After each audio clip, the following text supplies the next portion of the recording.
Oke, selamat pagi semuanya. Hari ini kita ketemu lagi di mata kuliah farmasi klinis. Hari ini kita akan mendiskusikan mengenai drug related problem dan pharmaceutical care plan. Oke, untuk materinya di sini kita akan membicarakan mengenai drug related problem dan pharmaceutical care atau asuhan kefarmasian.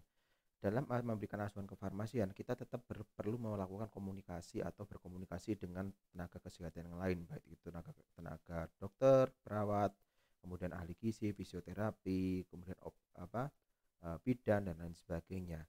Dalam melakukan asuhan kefarmasian, kita dalam berkomunikasi ada komunikasi secara tertulis atau tertulis dan juga secara verbal. Dalam melakukan komunikasi secara tertulis, kita biasanya menuliskannya di dalam rekam medis pasien, di mana dalam satu rekam medis itu semua tenaga kesehatan yang terlibat dalam proses perawatan pasien tersebut menuliskan asuhan sesuai dengan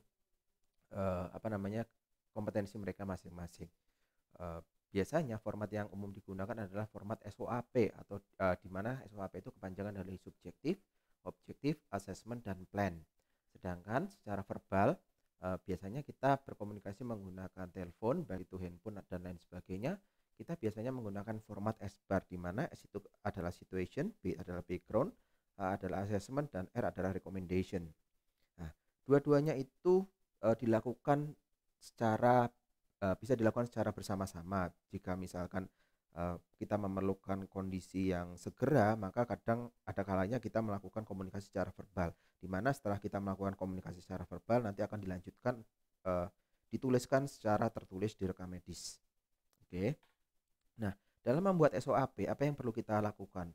Yang perlu kita lakukan pertama kali adalah membuat yang namanya pasien database. Pasien database itu terdiri dari identitas dan karakteristik pasien, kemudian ada data subjektif, data objektif, kemudian problem medis atau masalah medis, kemudian ada medical therapy atau terapi obat, dan yang terakhir itu adalah future information required jika tidak didapatkan data-data yang mendukung terapi, dan itu tidak ada data-data yang mendukung terapi yang belum terdapat dalam rekam medis. Kita bisa menanyakan lebih lanjut kepada pasien maupun keluarga pasien. Jika pasiennya sadar, ya kita bisa langsung menanyakan kepada pasien. Misalkan kita bisa menanyakan mengenai riwayat pekerjaannya, kemudian kita juga bisa menanyakan mengenai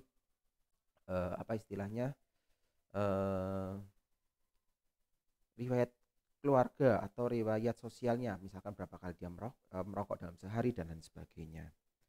Nah, kemudian dalam membuat database pasien yang perlu kita lakukan, ya kita bisa mengumpulkan data yang berasal dari, pertama adalah rekam medis. Rekam medis pasien itu memiliki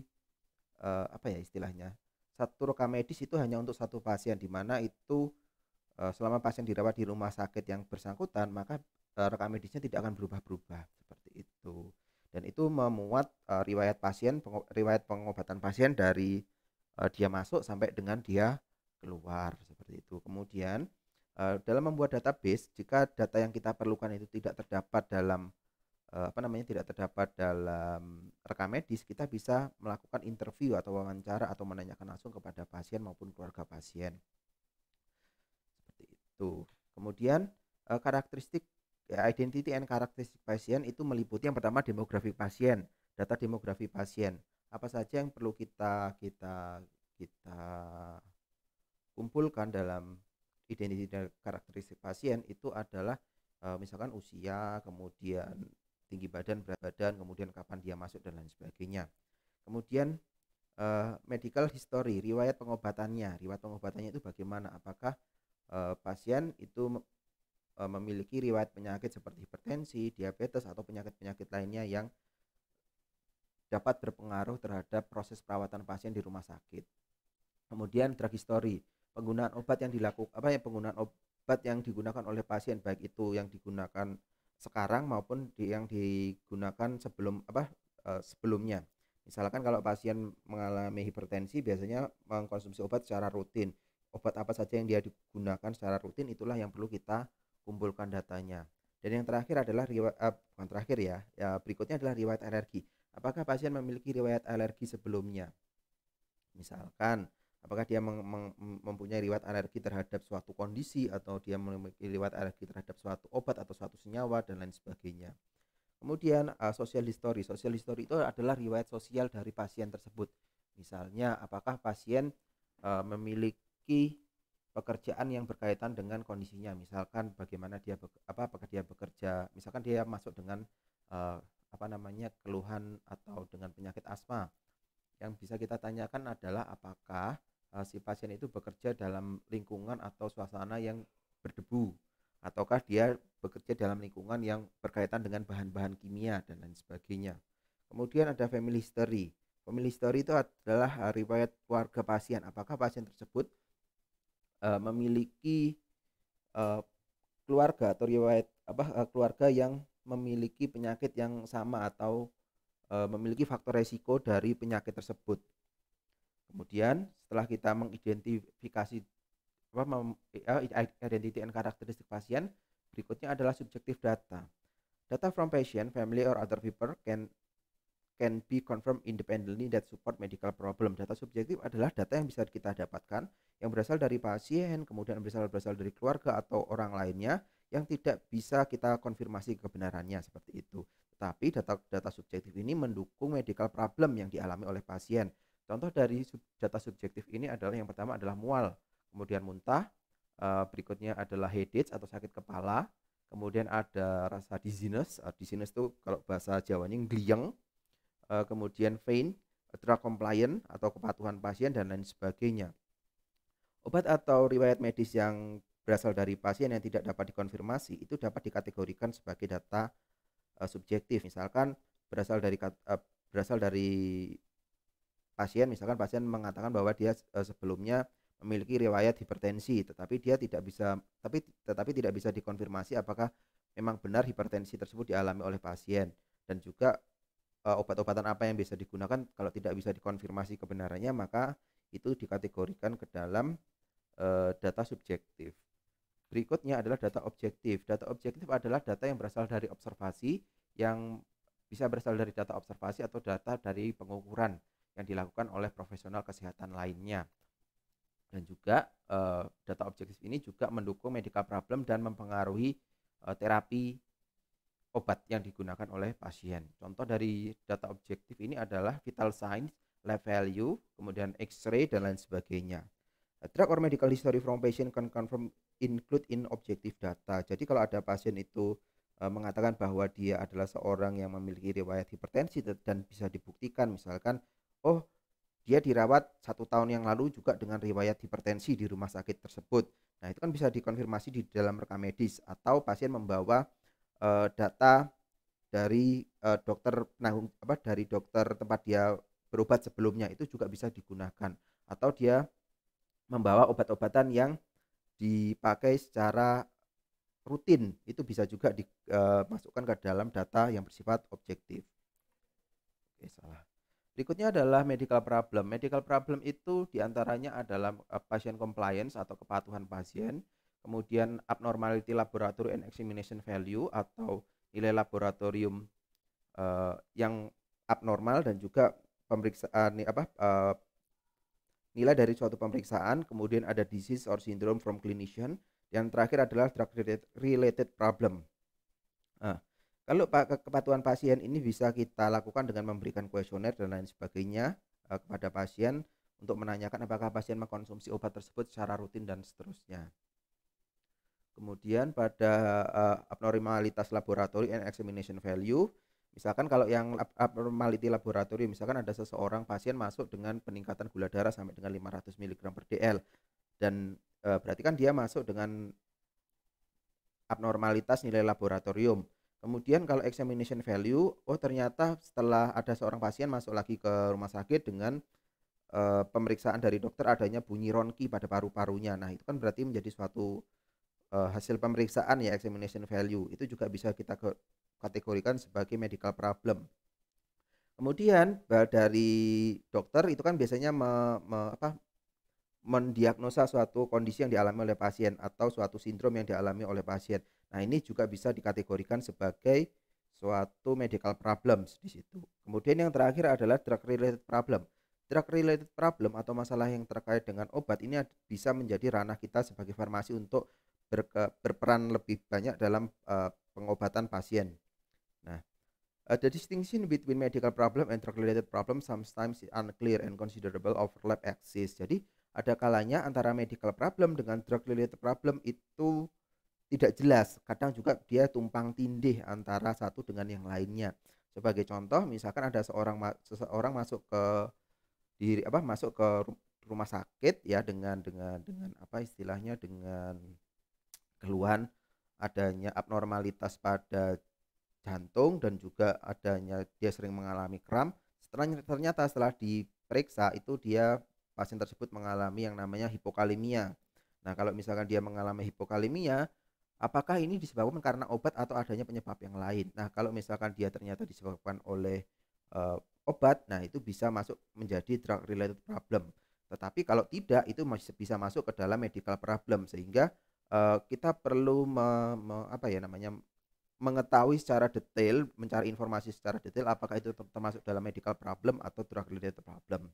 Selain itu juga, drug related problem itu juga bisa menyebabkan atau memperparah medical problem seperti drug related problem dapat termasuk seperti diantaranya adalah hypersensitive reaction, kemudian idiosyncratic reaction, reaksi toksik atau secondary to excessive dose and adverse reaction. Seperti itu. Ya, jadi drug related problem itu dapat menyebabkan medical problem atau juga medical problem itu bisa menyebabkan drug related problem atau dapat memperparah kondisi medis tersebut. Oke. Medical therapy. Medical therapy is a current drug therapy for now the preventive, curative and support medical problem. Jadi medical therapy di sini adalah terapi yang digunakan pasien untuk tujuan pencegahan atau untuk tujuan pengobatan yang dimana dia mendukung masalah medis yang dialami oleh pasien.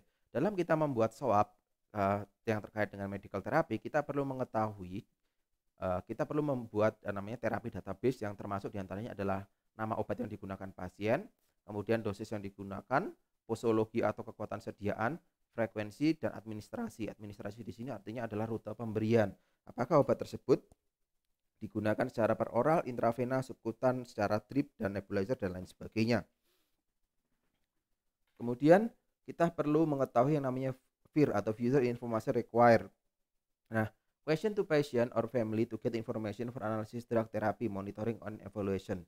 Jadi kalau misalkan kita membutuhkan suatu data yang dimana data tersebut tidak terdapat dalam rekam medis, kita bisa bisa langsung bertanya kepada pasien atau keluarga pasien mengenai apa yang perlu kita dapatkan dari pasien tersebut, informasi-informasi apa saja yang perlu kita dapatkan. Seperti itu. Nah, langkah pertama setelah kita membuat pasien database, pertama yang kita lakukan dalam membuat swab adalah membuat database. Oke, database-nya apa saja tadi kan sudah dijelaskan di awal. Nah, jika database masih belum cukup, kita perlu menanyakan kepada pasien atau keluarga untuk mendapatkan informasi yang dibutuhkan atau istilahnya FIR tadi, Future Information Required. Langkah kedua, after subjective medical problem and medical therapy didapatkan, farmasi harus mengakses atau menilai mengenai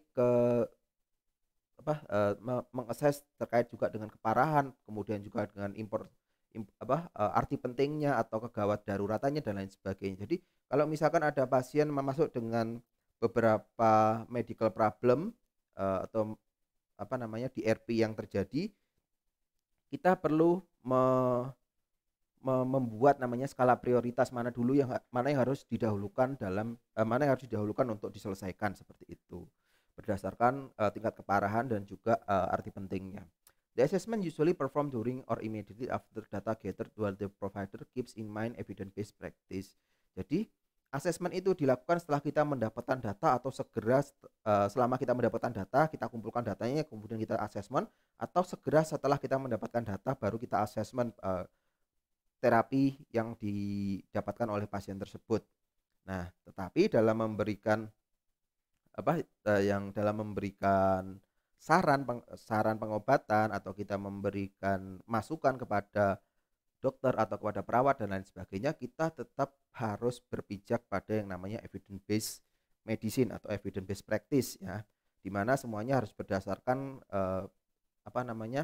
bukti ilmiah yang ada seperti itu. Dan asesmen yang kita lakukan itu harus rasional. Jadi kita tidak boleh, kalau bahasa Jawanya, ngawu-ngawu atau mengira-ngira, dan tidak rasional. Dan juga dalam melakukan asesmen kita harus berdasarkan pada guideline terbaru atau berdasarkan publikasi ilmiah yang terbaru. Nah, kalau misalkan kita menggunakan kita menggunakan ada guideline yang dari tahun 1995 sama guideline tahun 2022, maka ada baiknya kita menggunakan guideline yang tahun 2022 karena itu sudah yang terbaru. Yang kalau sudah terbaru kan berarti dia istilahnya ada perbaharuan yang dilakukan yang terkait dengan kondisi pasien, terkait dengan kondisi yang dialami pasien. Tetapi kalau misalkan tidak ada guideline yang bisa kita gunakan, kita bisa menggunakan publikasi ilmiah atau publik artikel ilmiah yang tersebar di internet dan lain sebagainya, yang bisa kita gunakan sebagai acuan atau sebagai panduan dalam melakukan saran terhadap pengobatan pasien seperti itu. Next, tahap ketiga, asesmen yang kita lakukan tersebut harus kita tulis dalam bentuk DRP atau Drug Related Problem. Setelah kita pelajari kemarin kan ada DRP, ada yang menggunakan ASHP, ada yang menggunakan PCNA. Nah, terminologi yang kita gunakan itu tidak harus kaku. Kita bisa menggunakan bahasa yang biasa kita lakukan dengan bahasa yang lugas, sederhana, tetapi juga dapat menjelaskan masalah yang terjadi atau masalah pengobatan yang dialami oleh pasien. Dalam prakteknya biasanya praktisi itu menggunakan dari ASHP yang lebih simpel, tetapi kalau untuk tujuan akademik biasanya kita menggunakan dari PCNA, itu yang paling sering karena PCNA itu lebih detail, lebih terperinci dan lain sebagainya. Nah, dalam menuliskan DRP ada baiknya kita tidak menggunakan kalimat-kalimat yang menghakimi profesi satu dengan yang lainnya. Seperti contohnya writing, misalkan contohnya adalah kita menggunakan kata yang seperti salah, tidak benar, adanya error, tidak mumpuni, dosis salah dan lain sebagainya. Dalam dalam menuliskan DRP ada baiknya kita menggunakan kalimat-kalimat yang santun atau kalimat-kalimat yang enak untuk didengar. Seperti contoh misalkan sebaiknya ISDN ini digunakan secara sublingual, kan itu lebih baik dibandingkan kita harus menggunakan ISDN secara sublingual, kan itu tidak elok untuk didengarkan. Kemudian dosis glimepiride tidak adekuat dan pasien tersebut masih mengalami peningkatan kadar gula darah, disarankan untuk meningkatkan dosis atau menambahkan obat lain dan lain sebagainya. Langkah ketiga, therapeutic appropriateness of the patient drug regimen include route and method of administration. Jadi dalam ketepatan terapi pasien itu termasuk dalam rute dan metode pemberian. Kemudian kita sebagai seorang farmasi kita juga harus memperhatikan yang namanya drug toxicity and adverse effect. Jadi kalau ada adverse effect, adanya kemungkinan pasien mengalami toksisitas atau mengalami reaksi yang merugikan, itu juga harus kita perhatikan. Kita harus waspada. Drug toxicity and adverse effect itu dapat bersifat aktual maupun bersifat potensial. Kalau kita menemukan adanya drug toxicity atau adverse effect yang bersifat aktual, maka kita sebaiknya berkoordinasi dengan tim mengenai bagaimana cara menyelesaikan drug toxicity atau adverse effect yang terjadi pada pasien tersebut. Akan tetapi kalau misalkan drug toxicity atau adverse effect tersebut hanya bersifat potensial, maka kita bisa kita bisa melakukan yang namanya monitoring terhadap kondisi pasien kalau terjadi hal-hal yang tidak diinginkan seperti toksisitas atau reaksi yang merugikan. Kemudian yang pada tahap 4, setelah kita melakukan asesmen, menemukan adanya DRP dan lain sebagainya, kita membuat yang namanya plan atau membuat namanya rencana. Rencana berdasarkan apa? Rencana yang kita buat itu harus berdasarkan yang namanya DRP tersebut yang kita temukan dari pasien. Nah, dalam membuat plan atau kita membuat rencana terapi pasien tersebut, kita harus menjelaskan secara detail plan kita, rencana kita harus kita jelaskan secara detail. Seperti contohnya misalkan, kita akan mengganti obat A dengan obat B. Maka obat B itu harus termasuk dosisnya apa, kemudian kekuatan sediaannya berapa, kemudian durasinya berapa, dan seterusnya. Kemudian plan itu juga harus mengandung yang namanya terapi monitoring. Apa saja yang perlu kita monitoring kepada pasien ini. Kita tidak perlu banyak monitoring yang aneh-aneh, tapi kita cukup dua saja yang perlu kita monitoring. Yang pertama adalah efektivitas, yang kedua adalah efek samping atau reaksi yang merugikan. Kalau kita memonitoring efektivitas, sebagai contoh misalkan ada seseorang yang mengalami diabetes dan dirawat di rumah sakit dengan gula darah 500, maka parameter seseorang itu maka parameter terapi tersebut dikatakan efektif kalau bagaimana, itu adalah efektivitas. Kemudian side effect atau reaksi yang merugikan, side effect atau reaksi yang merugikan itu juga tidak semuanya kita perlu tidak semuanya perlu kita monitoring. Hanya ada dua yang perlu kita monitoring. Yang pertama adalah efek samping yang bersifat mengancam nyawa atau efek samping yang berbahaya yang mengancam nyawa. Yang kedua adalah efek samping yang prevalensinya banyak. Kalau kalian pernah melihat di buku-buku seperti ISO, MIMS, kemudian Drug Information Handbook dan lain sebagainya, disebutkan adalah bla bla efek samping itu ada banyak sekali. Itu tidak semuanya kita perlu monitoring, hanya ada dua yang perlu kita monitoring. Yang pertama adalah efek samping yang berbahaya bagi pasien, dan yang kedua adalah efek samping yang prevalensinya sangat tinggi. Dan ketika rencana tersebut, ketika tiga hal yang harus kita perhatikan tersebut tidak semuanya harus kita lakukan. Ya, jadi mungkin kita cukup melakukan rekomendasi dan monitoring aja, konseling yang enggak, atau kita cukup monitoring dan konseling aja dan lain sebagainya. Kemudian tahap kelima dalam menuliskan plan, kita tidak perlu kita sebaiknya menghindari kata-kata yang memerintah seperti itu.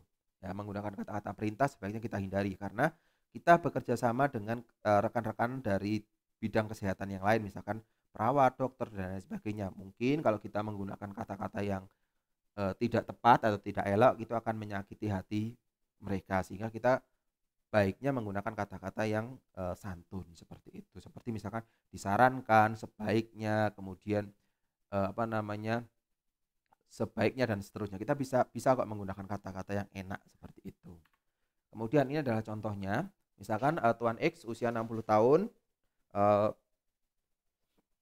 berat badan 70 kg, nomor rekam medik sekian, dirawat di bangsal bedah mulai tanggal 10 Februari 2016, dikarenakan mengalami patah tulang paha setelah terjatuh di kamar mandi. Kemudian Tuan X hidup bertiga bersama cucu dan seorang asisten rumah tangga, mempunyai riwayat asma sejak kecil dan menggunakan Berotek inhaler selama 3 tahun terakhir. Pasien memiliki riwayat alergi paracetamol dan metampiron. Hasil X-ray menunjukkan adanya 3 patahan tulang pada paha kiri setelah menjalani operasi. Tuan X mengalami demam, menggigil, nyeri pada bekas operasi dan lain sebagainya dengan skala 6. Tanda-tanda vitalnya misalkan tekanan darah 130, RR 24, kemudian nadi sekitar 38,7. Sedangkan hasil lab pasien ada WBC 15.200, kemudian HB 12,3, gula darah acak 120, kreatinin serum 0,9, NA 140, K4 dan CL 110, kolesterol 180, asam urat 6. Selama di rumah sakit pasien mendapatkan namanya Kalos, tablet 3 kali sehari 1 tablet, kemudian Primpran 3 kali 1, kemudian mendapatkan Akran, Zitromax dan Ciprofloxacin. Luka operasi tersebut mengeluarkan nanah dan pasien dan jahitan yang ada pada pasien itu tidak menutup secara sempurna. Kemudian tadi langkah pertama dalam membuat swab yang perlu kita lakukan adalah membuat patient database. Patient database itu contohnya adalah di slide seperti ini. Misalkan namanya Mr. X, usia 60 tahun, berat badan 70, kemudian masuk rumah sakit tanggal 10 bulan 2 2016. Kemudian riwayat medical historinya itu asma, treatment historinya adalah Berotek, alergi paracetamol dan metampiron. Kemudian pasien riwayat sosialnya, pasien hidup bersama cucu dan seorang asisten rumah tangga. Kemudian untuk family history-nya masih tidak diketahui. Berikutnya, nah kita bisa membuat swabnya seperti ini. Ada subjektif, objektif, medical problem, medical therapy. Misalkan pasien masuk dengan tingkat nyeri 6, suhu itu adalah data subjektifnya.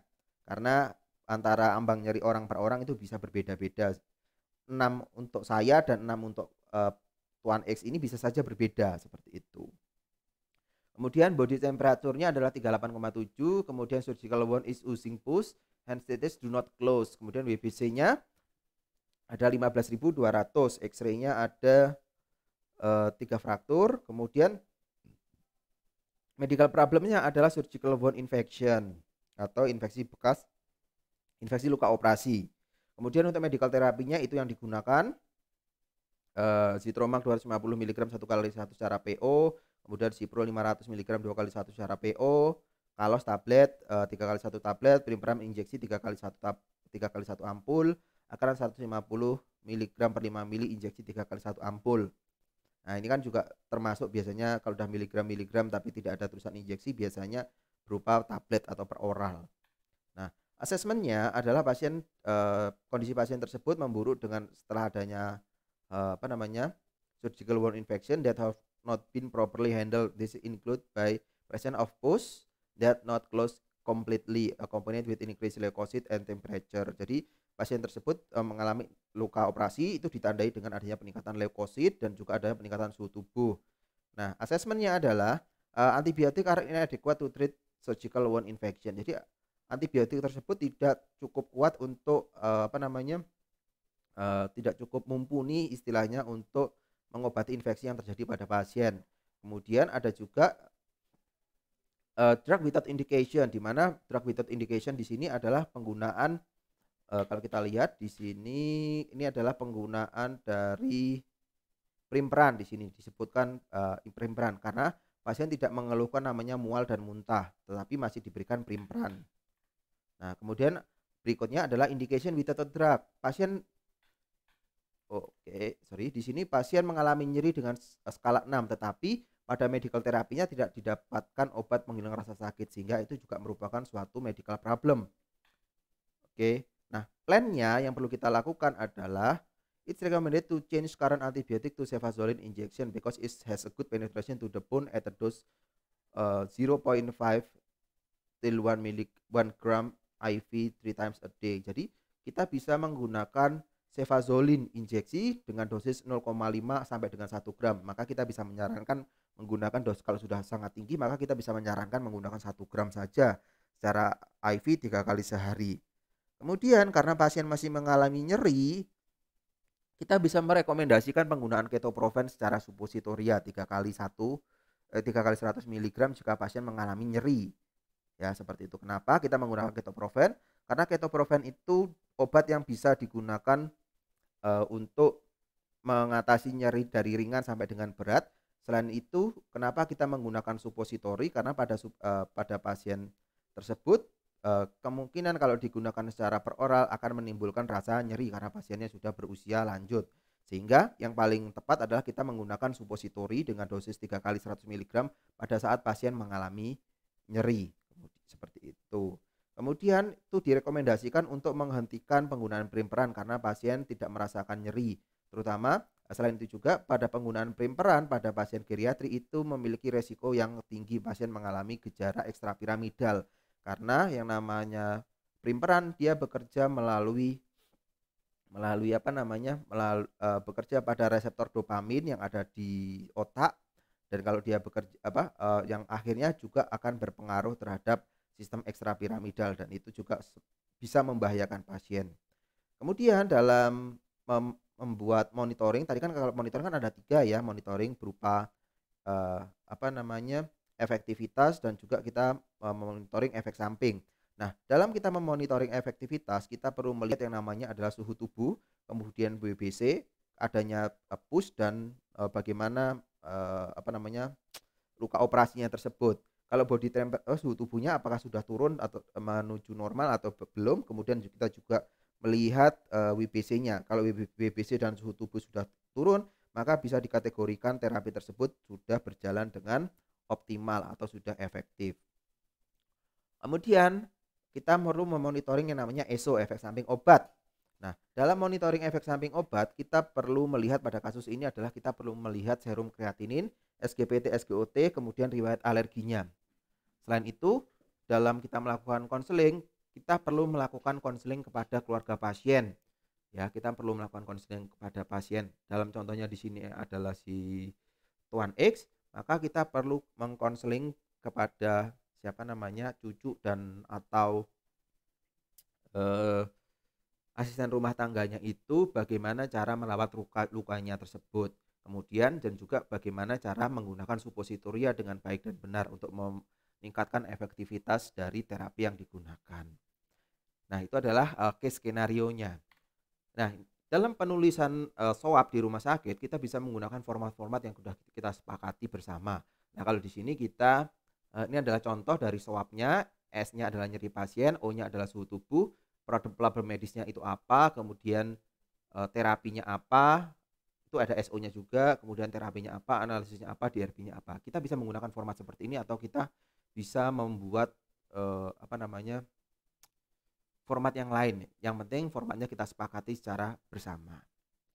Kemudian tadi kan di awal disebutkan bahwa dalam kita berkomunikasi ada dua format yang tertulis kita menggunakan SOAP. Kemudian untuk yang verbal kita bisa menggunakan format SBAR. Apa itu SBAR? SBAR itu adalah singkatan dari Situation, Background, Assessment, and Recommendation.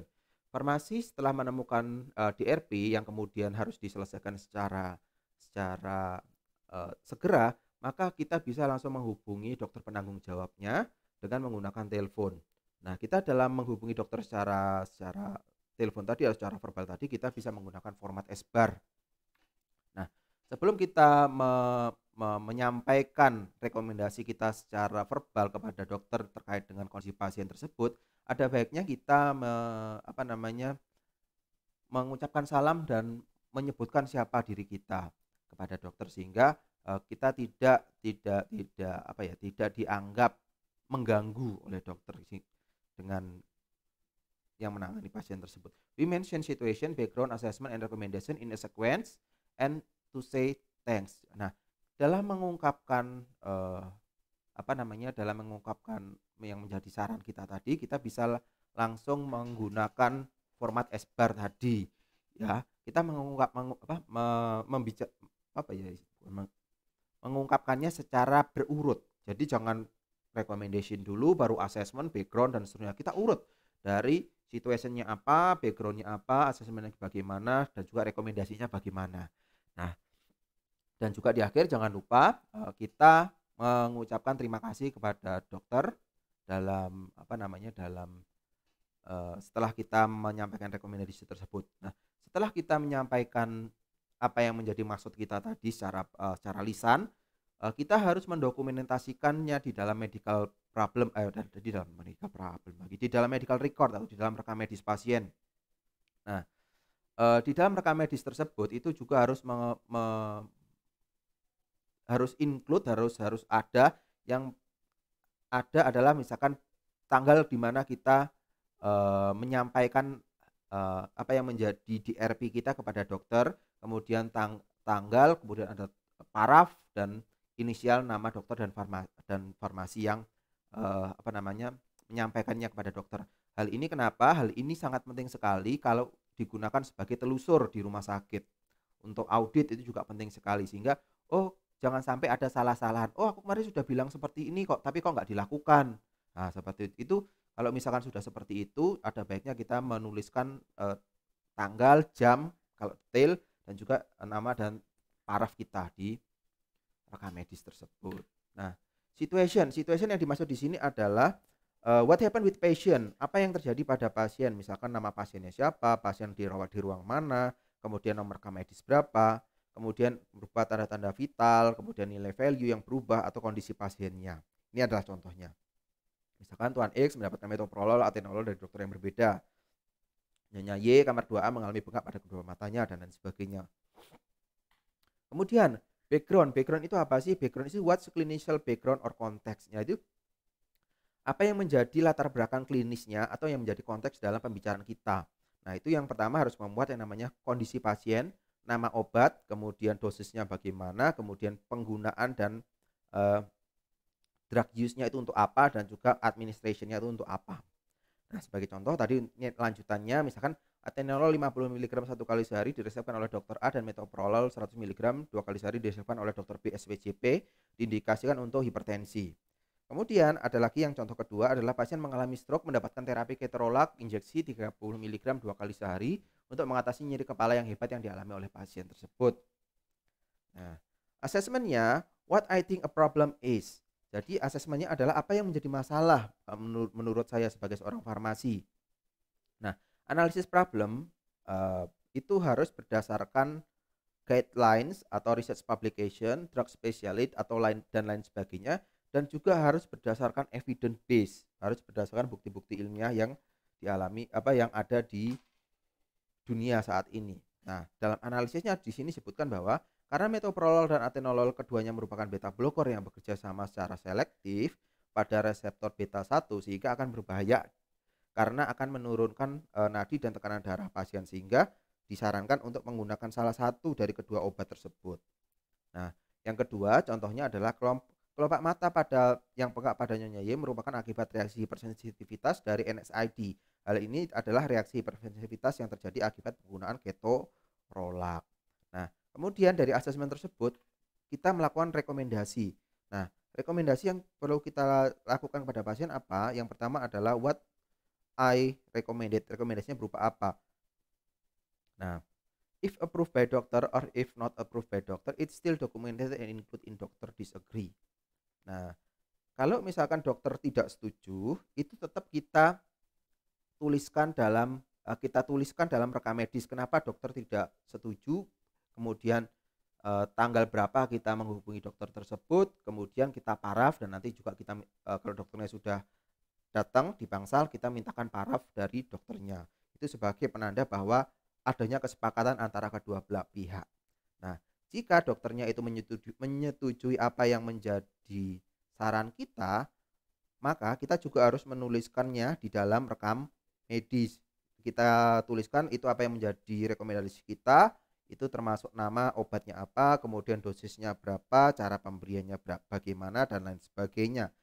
Jika kita sudah menuliskannya ke dalam rekam medis, ada baiknya kita juga menandatangani kita tanda tangani, kemudian tanggal berapa kita melakukan telepon tersebut, pada jam berapa dan lain sebagainya. Nah, dalam memberikan rekomendasi ada baiknya kita menuliskan gunakan kata-kata yang elok seperti itu. Nah, gunakan salah satu untuk menghindari reaksi obat yang tidak diinginkan atau penurunan tekanan darah dan nadi dan lain sebagainya. Atau kalau kita yang contoh yang nomor 2 adalah hentikan penggunaan ketorolac dan ganti menggunakan tramadol injeksi ampul dan tablet amitriptilin 3x1. Seperti itu. Oke, ini adalah tugas yang bisa kalian gunakan. Nanti akan saya upload di Teams. Ya, akan saya upload di Teams sehingga nanti bisa kalian kerjakan tugasnya. Tugasnya nanti dikerjakan sesuai dengan format yang sudah saya berikan di awal di pertemuan pertama, ya seperti itu. Seperti ini contoh-contohnya. Kalian akan membuat yang namanya swab. Oke, sampai di sini dulu pertemuan kita pada pagi hari ini. Saya ucapkan terima kasih, selamat pagi.